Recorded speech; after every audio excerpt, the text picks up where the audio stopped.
పేతురు నీళ్ళ మీద నడిచాడు. అవి నీళ్ళే అని తెలిసి నడిచాడు. పేతురు అంటున్నాడు, ప్రభువా నీవే అయితే ఈ నీళ్ళ మీద నడిచి. నీళ్ళ మీద ఎవరైనా నడుస్తారా? ఆ మాట అనేటప్పుడైనా పేతురు కనిపించలేదా నీళ్ళ మీద ఎవరైనా నడుస్తారా అని? కానీ అక్కడ ఉన్నది నువ్వైతే నన్ను నడిపించడానికి సమర్థుడవు.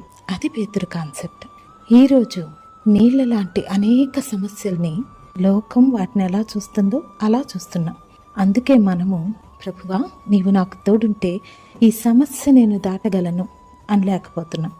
మనం ఏమనుకుంటున్నామంటే ఇదిగో ఈ సమస్య అనేక మందికి ఉంది, వాళ్ళు దాటలేకపోయారు. ఈ రోగం వలన అనేక మంది చనిపోయారు కాబట్టి నేను చనిపోతాను.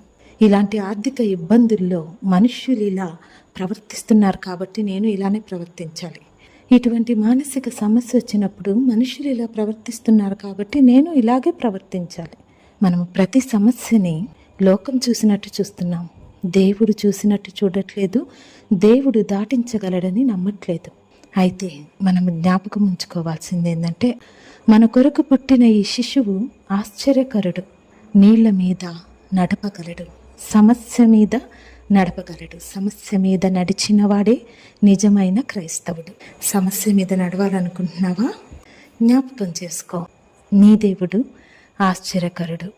అది ఎటువంటి సమస్య అయినా నిన్ను ఆ సమస్య మీద నడిపి నువ్వు చేరవలసిన తీరము చేర్చగలిగిన ఆశ్చర్యకరుడు నీతో పాటు ఉన్నాడు. ఆయనతో చెప్పు, ప్రభువా నీవే అయితే ఈ సమస్య మీద నడిచి జయించి నీ సాక్షిగా నిలబడుటకు నాకు సహాయం చెయ్యని.